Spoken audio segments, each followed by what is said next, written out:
جاب مني انا عايز حضراتكم يبقى المعلومه واصله لكم. بيتراوح ما بين ال 700 جنيه واللي عايزه عامل 2200 جنيه، مش فلوس يا ناس. ان شاء الله زي ما ظهر كده امام حضراتكم طقم بايركس.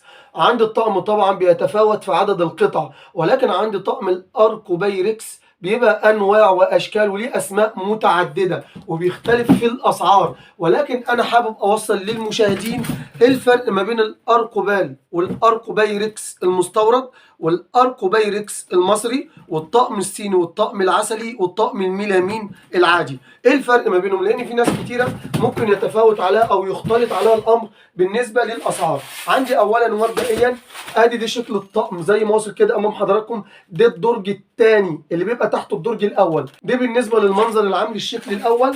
الدور الثاني زي ما وصل كده امام حضراتكم، دي الشكل الثاني لعدد الفناجيل. عندي طبعا بالنسبه للاطقم الخاصه اللي انا هتكلم فيها دي، في حاجه اسمها الاركو بايركس المستورد اللي سعره بيتخطى ال 2800 جنيه، 4000 5000 وانت طالع، وعدد القطع فيه بتتراوح ما بين ال 56 وال 64 وال 84 وال 86. دي بالنسبه للاركو بايركس المستورد. في منه النوع الثاني اللي هو اسمه ليمو نارك. الليمو نارك ده عدد القطع فيه لا تتخطى ولا تتعدى 46 قطعه، بينزل 40 قطعه 46 قطعه وبيبقى مستورد، وسعره بيتخطى ال 2800 جنيه وبيوصل لل 4500 جنيه. في طبعا اللي هو الاركو بايركس المرحوم المصري. الاركو بايركس انا بقول عليه المرحوم المصري، اللي هو لا قابل لدخول النار لانه بياخد اي صدمه، قابل للكسر وقابل للتقشير الفوري. دي بالنسبه طبعا لطقم الاركو بايركس المصري. دي سعره بيتراوح من كام؟ سعره بيتراوح في ابو النمرس طقم الاركو بايركس المصري، عايز حضراتكم يبقى المعلومه واصله لكم، بيتراوح ما بين ال 700 جنيه بالنسبه لل 56 قطعه وال 900 جنيه بالنسبه لل 56 قطعه، واللي يدولك بقى 1000 جنيه يبقى هو لبسك طقم الاركو بايركس. طبعا عشان اتكلم في طقم الاركو بايركس المستورد، ده سعره ما بيقلش عن ال 2500 جنيه، بيبقى مستورد لان ما بيبقاش فيه دفوهات، بيبقى الماتيريا بتاعته عاليه. لكن المرحوم المصري اللي هو طقم الاركو بايركس المصري ده المرحوم ده طبعا بيبقى فيه دفوهات كتير جدا بالنسبه لشكل الطبق والوصف الخاص بالفناجيل والوصف الخاص بعدد الاطباق. عندي طبعا لو انا اتكلمت على الدفوهات اللي هنا اللي عندي، ما فيهوش اي دفوهات بفضل الله، لان ده طقم اركو بايركس ولكن تبع دوله الصين، والصين ليها فروز، فرز اول فرز ثاني فرز ثالث. عندي ده الطقم وده المنظر العام، شايفين الطقم شكله عامل ازاي؟ ما فيهوش اي دفوهات. وعندي طبعا مكتوب عليه جوميا ميدن انتوشينا. طبعا ده بفضل الله قابل للحراره، يعني حضرتك النهارده او حضرتك تدخله النار مفيش اي مشكله، تحطه في فرن كهربائي، تحطه في مايكروويف، ممكن يتحط على النار، ولكن درجه حراره النار تبقى شديده عليه لو اتحط منه للنار مباشر. طب عندي طبعا الطقم ده 64 قطعه، شايفين الطقم بسم الله ما شاء الله، الله اكبر. كم قطعه يا حاج مصطفى؟ ده 64 قطعه، ده بالنسبه لعدد القطع. عندي طبعا انا بفرج حضراتكم على الماتيريا بتاعته، ماتيريا عاليه بفضل الله، حاجه محترمه جدا بالنسبه سواء لحجم او سماكه الازاز الخاص بيه. عندي هنا جودته وسماكته بسم الله ما شاء الله، الله اكبر، والماتيريا بتاعته عاليه. عندي طبعا انا حابب افرج حضراتكم واحده واحده على الطقم، لان حابب يبقى الحاجه واصله لكم بصوره كامله زي ما ظهر كده امام حضراتكم. بسم الله ما شاء الله. عندي الطقم هنا طبعا انا اتكلمت بالنسبه للتكوين، طبعا انا مش عايز افرج حضراتكم على الطقم كامل لاني خايف اي حاجه تقع من ايدي، لان اي طقم قابل للكسر، ولكن بدرجات الحراره المتفاوته بالنسبه لاي طقم. عندي زي ما ظهر كده امام حضراتكم بالنسبه للمنظر العام. طبعا عندي الطقم ده بفضل الله بفضل الله يعني كسعر، انا مش هتكلم مع حضراتكم في سعر عالي، يعني هتكلم في سعر متوسط. اعمل عليه سيرش على اليوتيوب او اعمل عليه سيرش على اي منصه وشوف طبعا هو عامل كام. عندي بسم الله ما شاء الله، الله اكبر، حاجه محترمه وحاجه جميله. طب الحاج مصطفى دي سعره كام؟ طب قبل ما اتكلم في سعره لازم الاول مبدئيا دي مجموعه اطباق مع بعضيها.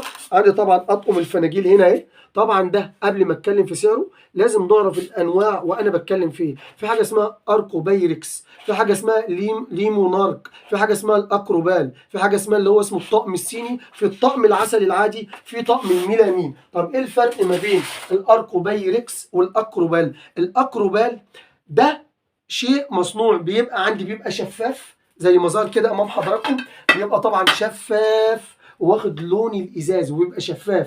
عندي الاكروبال ده مايل للسين، بيبقى الطلاء بتاعه صيني وسمكته بتبقى عامل زي الطقم الصيني، ولكن عندي طقم الاركوبايركس وطقم الاكروبال يخش في وسطهم الصيني. يعني الصيني ملوش دعوه بالايه الاركوبايركس، وليه دعوه بطقم الاركوبال، لان دي بيختلط على البنات كتير. في بنات بتفكر الاركوبال والاركوبايركس ليه مونارك والصيني دول كلهم واحد، لا دول بيختلفوا. الاركوبايركس غير الطقم الاكروبال غير طقم الليمونارك. الليمونارك ده برضو اكروبايركس. وفي طقم الصيني ده حاجه تاني. في بقى الطقم الشعبي اللي هو العسل العادي اللي هو الاركوبايركس، اللي هو العسل العادي ده انا ممكن اجيبه لك ب 300 جنيه. انا كنت بايعه على الصفحه عندي ب 300 جنيه، واجيب لك القطعه فيه متفاوته، ممكن اجيب لك 40 قطعه، 50 قطعه، 54 قطعه، 56 قطعه. ولكن عندي طقم الميلامين ده، الميلامين العادي اللي يشوفوا عليه اركوبايركس، ولكن دي ميلامين عادي وبيبقى واخد ابيض في اسمر كده بخطوط وشعيرات كده سودة. طبعا دي الاختلاف ما بين في بنات كتير وناس بيختلط على الامر. تقول لك يا عم انا جايب طقم الاركوبايركس ب 700 جنيه. ايوه يا حبيبي انا جايبه لك ب 500 جنيه، 56 قطعه. ولكن والله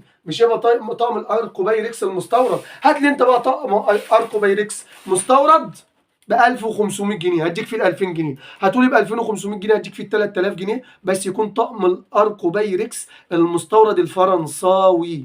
عندي هنا طبعا الطقم عندي دورين، وعندي طبعا الكرتونه بتاعته اهي. وانا فرجت حضراتكم المنظر العام بتاع الاطباق. عندي هو ليه اطباق وليه دور هنا تحت، في دور هنا تحت اهو مخفي، في درج هنا تحت، في اطباق برضه اهو درج مخفي اهو تحت.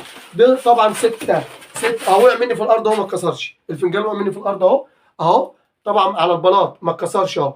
طبعا ده بفضل الله. العزل الحراري بتاعه عالي جدا، بيستحمل النار لدرجه حراره، بتبقى درجه الحراره متفاوته. في مثلا بيستحمل لحد درجه حراره 60 درجه مئويه، في 80 درجه مئويه، في 120 درجه مئويه، في بيستحمل 300 درجه مئويه، حسب انت ما هتظبط الميكروويف وحسب انت جايب السعر هو اللي بيتكلم. عشان ما حدش يقول لي يا حاج مصطفى ده غالي، لا انا هعرضه لك ب 2200 جنيه. اقسم بالله انا جايبه ب 2000 جنيه، وعايز لقمه عيشي فيه 200 جنيه. اظن انا كده جبتها لكم على بلاطه. طبعا دي بالنسبه للطقم. ولكن عندي ده هاتف ريلمي، المساحه 128، الرامات 8 رام. ادي منظر الهاتف. دي بالنسبه للظهر زي ما وصل كده امام حضراتكم. ادي شكل الظهر، وطبعا شكل الوش اهو. انا مركب له شاشه 5 ستار.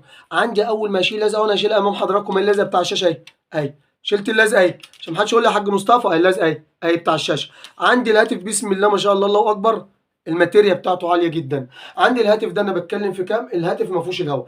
الهاتف ده واحد صديق ليا اداهولي اللي انا اتفرج عليه، وقع من ايدي اثناء الفرجه وما اتفتحش وما فيهوش اي حاجه. جاب مني انا اثناء ما بتفرج عليه شاشه، ولكن انا اللي ركبت له الشاشه ومركبها له. الماتيريا بتاع الشاشه عاليه جدا، وده سعره 2200 جنيه. مش هيتكرر مع اي حد لانه رماته عاليه جدا. طبعا بالنسبه للكاميرا الاماميه والكاميرا الخلفيه بسم الله ما شاء الله الله اكبر 200%، ما فيهوش الهواء وعلى ضمانتي انا الشخصيه. واللي عايزه عامل 2200 جنيه مش فلوس يا ناس. اظن انا كده وضحت وخلصت كل المعلومات اللي عندي، واللي عايز اي حاجه يتواصل معايا عن طريق الهاتف. وبالنسبه لرقم الهاتف 03 76 71 8. وبالنسبه للعنوان صفت لبن محافظه الجيزه امام مدرسه طه حسين او احمد شوقي الابتدائيه. والسلام عليكم ورحمه الله وبركاته.